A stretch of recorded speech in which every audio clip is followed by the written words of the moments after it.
Welcome back to 17 on Set. Joining me this morning as part of our Strength is Visibility program, highlighting nonprofits across the county, is Sandra Larson with the Valley Fever Americas Foundation, here to talk more about the organization. Thanks so much for coming in. Really appreciate it. We appreciate being asked. You know, we talk about Valley Fever a lot here in Kern County because unfortunately we deal with it. A lot of people deal with it currently, or they have before.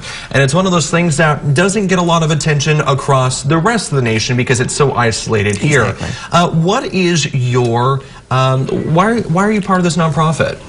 Probably because I was asked by Dr. Tom Larwood and Dr. Hans Einstein, and you don't say no. But they knew from their patients how important it was to get out the word about Valley Fever and to do something about it. Where does Valley Fever affect people? I mean, I know we talk about it here in Kern County, but there's other parts of the world that see it as well. Exactly. Many people don't know that it's found also in South America, for instance. Yeah, I didn't know. That's something I didn't know. Yeah. And so, how widespread is it, though? I mean, is it still isolated in other parts of the world as well?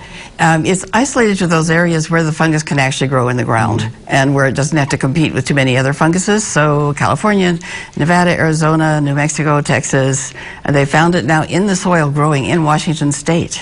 Oh wow! So that's fairly new. I've never heard of that before. Yeah. So what is your purpose as a foundation? What are you doing? It was founded. We're celebrating our 25th year this year, and we started in order to help the rest of the world raise money to fund really promising research for Valley Fever vaccine. We want to prevent it and cure it if we can. You know, again, it's something that affects a lot of us here in Kern County, and you know, a lot of people want to get involved in some way or another. Do you have an event coming up? We do. We have a fun event with the Valley Fever Condors night, Valley Fever night at the Condors on February 16th, and we're looking forward to having a good time there that night and spreading awareness. Anytime we talk about Valley Fever, I kind of like to just go over the symptoms really quick, because I know it's not, you know, you may think of a windy day and thinking, oh, there could be Valley Fever coming up, but sometimes it takes a while for you to see symptoms. What are some of the symptoms that people need to be looking out for? Yeah, today the most important symptom, I think, is to know that pneumonia is a symptom of Valley Fever. Oh, okay. It's caused by, pneumonia can be caused by Valley Fever, just like it can be caused by a germ or by a bacteria, by chemicals.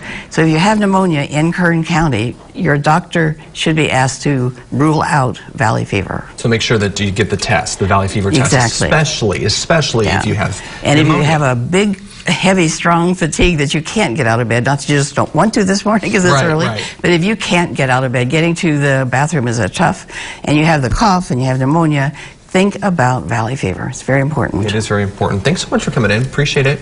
And we'll have more on our website, kget.com. All right, more news coming up after this.